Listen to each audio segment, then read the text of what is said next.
Advocate Fazlur Rahman, আমি আপনার কাছে জানতে চাই যে আপনারা তো এই সরকার যখন গঠন হয়েছে আপনারা পূর্ণ সমর্থন জানিয়েছেন এবং আপনারা সহযোগিতা করেছেন এবং সহযোগিতার কথা ব্যক্ত করে চলেছেন, কিন্তু সম্প্রতি আমরা সংস্কার বিষয়ে দু একটি মন্তব্য শুনছি। যেমন আমি যদি বিএনপি স্থায়ী কমিটির সদস্য আমির খসরু মাহমুদ চৌধুরীর মন্তব্য উল্লেখ করি, তিনি বলেছেন, সরি, এটা আপনাদের দায়িত্ব না, আগামী দিনে বাংলাদেশের মানুষ যাদের নির্বাচিত করে সংসদে পাঠাবে এটা তাদের দায়িত্ব। বিএনপি স্থায়ী কমিটির সদস্য মির্জা আব্বাসও একই রকম কথা বলেছেন। তিনি আবার আরও একটু বাড়িয়ে বলেছেন, ওদের হাতের ওদের কলমের কোনো সংস্কার আমরা সহজে মেনে নেব না, সংস্কার যদি করেন আমরা কারেকশন করব। আমি একটু আপনার মন্তব্য জানতে চাই যে আপনারা তো শুরুতে এই সংস্কারেও আপনারা সমর্থন দিলেন, নির্বাচনের জন্য যে সংস্কারটুকু প্রয়োজন, কিন্তু এখন এই ধরনের মন্তব্যটি আপনারা কি একটু সরে আসছেন আপনাদের জায়গা থেকে কোনো কারণে? এই যে অনন্ত যাত্রার কথা আপনি জিজ্ঞাসা করেন, অনন্ত যাত্রা কিসের সংস্কার, কতদিন, কি সংস্কার, এটা তো বলতে হবে যে এই সংস্কার, এটা তো অনন্ত যাত্রা। এটা তুলে ক্ষমতায় থাকার জন্য এক ধরনের হাইড অ্যান্ড সিক করা, এক ধরনের কূটকৌশল করা, ক্ষমতায় থাকার জন্য দীর্ঘদিন ক্ষমতার মসনদকে এনজয় করার জন্য। এবং এনজয় করলে পরে যারা গ্রামে গেলে 5টা লোক হবে না, ক্ষমতা থাকলে তাদের পিছনে পুলিশ থাকবে, গাড়ি থাকবে, ঘোড়া থাকবে, এটা একটা মজা করা। 5ই আগস্টের আন্দোলনটাকে নিয়ে এত মজা করা হচ্ছে মানুষের রক্তের উপর দিয়ে। মানুষের মানসিকতাটা বোঝা যায়। কি সংস্কার করতে চান আপনি? সংস্কারে প্রথমে আনলেন একজন আলী রিয়াজ রে, যেই দেশের নাগরিকই না, তাকে আনলেন, ডক্টর আলী রিয়াজ। জ্ঞানী হইতে পারে, গুণী হইতে পারে, তাহলে সে মার্কিন নাগরিকত্বটা এখানে রিজাইন দিয়া লেখুক। সংস্কারে প্রথমে বলে দিন বাংলাদেশের নাম থাকবে না, এটা পরিবর্তন করতে হবে। এই যে কথাগুলো, বাংলাদেশের 4টা স্তম্ভ আছে, এই স্তম্ভের মাঝে একটা রাইখা 3টা বাদ দিতে হবে, আর 3টা নতুন যোগ করলেন। এগুলো নিয়ে এত বিতর্ক হইতে থাকবে, এই বিতর্ক তো শেষ নাই। এটাকে বলা হয় নেভার এন্ডিং, এটা বিতর্ক হবে, ডিবেট। এটার তো কোনো শেষ নাই। এটা শেষটা কোথায়? শেষটা হইল জনগণ। জনগণের কাছে যান, জনগণ কাদেরকে বলে যে তোমরা বাংলাদেশের সংবিধানটা ঠিক করো, সেই জনগণ সিদ্ধান্ত দিক কারা বাংলাদেশের পাবলিক রিপ্রেজেন্টেটিভ হবে এবং পার্লামেন্টে গিয়ে সমস্ত দলকে নিয়ে এটা করবে। কারণ অনির্বাচিত লোক, আমার কথাটা শুনালেন আপনি, 39টা দল আছে, 39 রকম কথা বলবে।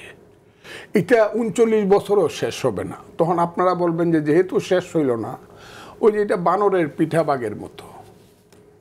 এই গল্পটা জানেন বোধহয়, কইয়া আমি আর দীর্ঘ করতে চাই না। বানরের পিঠাবাগের যে রাজনীতি শুরু হয়েছে, এই রাজনীতি কোনো শেষ হবে না, আপনি দেখেন। আমিও চাই সংস্কার, কিছু হবে না তা না, হতেই হবে।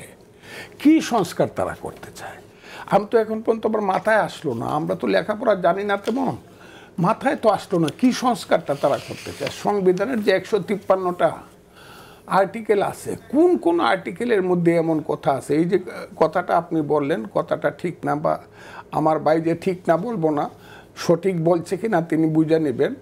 বিএনপি পার্লামেন্টের মেয়াদ 5 বছর চায়, এটা ঠিক আছে, কিন্তু 2বারের বেশি কেউ প্রধানমন্ত্রী হইতে পারবে না, এটা কিন্তু 31 দফাতে খুব পরিষ্কারভাবে লেখা আছে। এবং রাষ্ট্রপতির সঙ্গে প্রধানমন্ত্রীর ক্ষমতার একটা ব্যালেন্স হবে, এইটাও কিন্তু লেখা আছে। কাজে এই যে বলল যে না 5 বছর আমরা চাই, কারণ পার্লামেন্টারি ফর্ম অফ গভর্নমেন্টে 4 বছরের যে টার্ম, যেটা duration of 4 years, parliamentary form of গভর্নমেন্টে এটা বরং ইংল্যান্ডে 6 বছর, আমরা 5 বছর, ইন্ডিয়াতে 5 বছর, অস্ট্রেলিয়াতে 5 বছর, শুধু আমেরিকাতে প্রেসিডেন্সিয়াল গভর্নমেন্ট হলো 4 ইয়ার্স। কাজে এই যে 4 বছর আনা হইতেছে, আমি যেহেতু কনস্টিটিউশনেও আছে এবং আমার দলেরও ম্যানিফেস্টোতে আছে 5 বছর, আমি 5 বছর কইলে দোষের জন্য আমি ক্ষমতা লোভী হয়ে যাব? কারণ 5 বছর তো গত 50 বছর যাব, তো 5 বছরই ছিল। এর আগে আইয়ুব খানের আমলে 5 বছর ছিল। এর আগে 37 সন থেকে এই দেশে গণতন্ত্রের ভোট শুরু হয়েছে 1918 সন থেকে, 1909 সন থেকে। মন্টেগু যখন মোহাম্মদ আলী জিন্না ওই এটাকে বোম্বে কনস্টিটিউয়েন্সি থেকে এমপি হয়েছে, তখন 1909 থেকে হইল আজকে 2009 100 বছর, আর হলো 117 বছর যাবৎ পার্লামেন্টারি ফর্ম অফ ডেমোক্রেসি ভারতবর্ষে চলছে।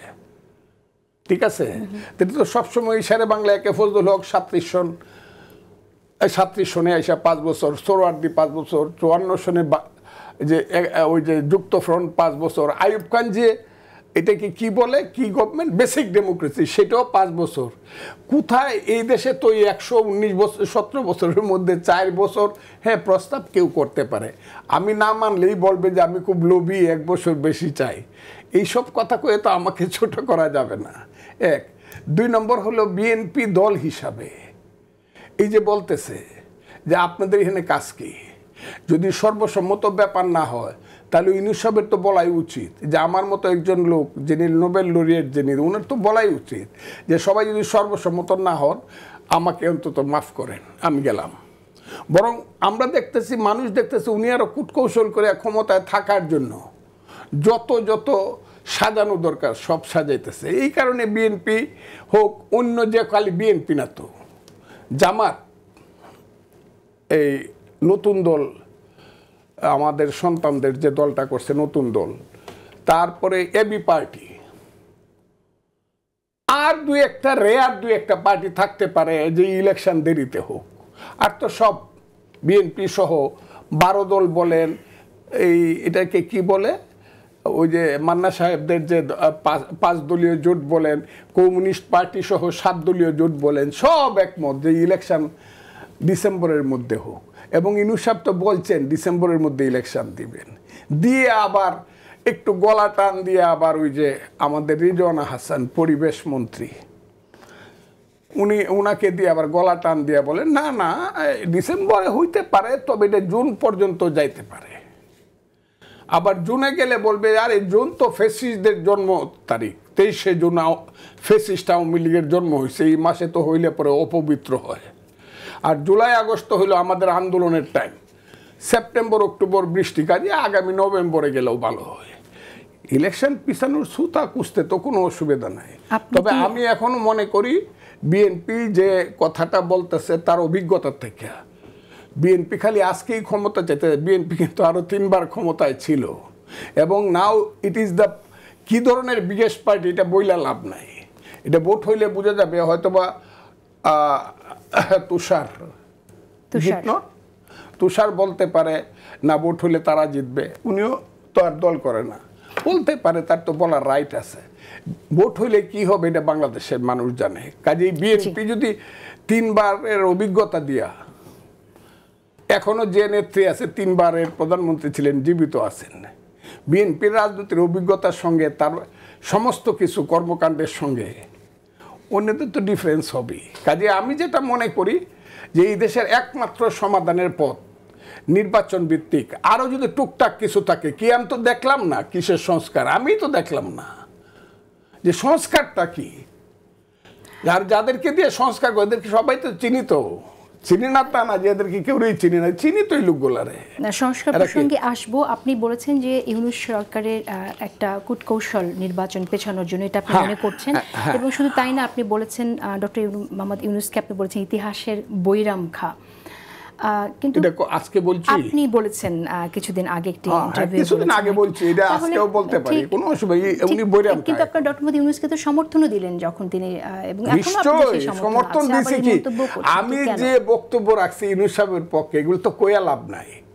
বাহির থেকে কয়েকজন ওই যে গায়ে বাতাস লাগায় ফ্রান্সের থেকে আমেরিকার থেকে অনেক কথা বলতে পারে, কিন্তু বাংলাদেশের ভিতর থেকে দিস হতবাগা ফজলুর রহমান যে কথা হাসিনা বিরোধী কথা কইছে ইউনূস সাহেবের পক্ষে, যখন ওনাকে 7 তলায় তুলে চৈত্র মাসের রৌদ্রে, আমি যা বলছি যে বাঙালির শ্রেষ্ঠ সন্তান, গত 100 বছরের মধ্যে বাঙালি মুসলমানের এমন সন্তান জন্মগ্রহণ করে নাই, আগামী দিনেও করবে না, তাকে এইভাবে তোলার জন্য যা যা কইছি। কিন্তু আজকের প্রেক্ষাপটটা তো আমার কাছে ভিন্ন মনে হচ্ছে। উনি তো ওই যে বৈরাম খা বলি আমি, উনার যতই গুণ থাকুক সেই গুণটা তো উনি কাজে লাগাইতে পারতেছেন না, উনি তো গ্রাউন্ড হয়ে গেছেন।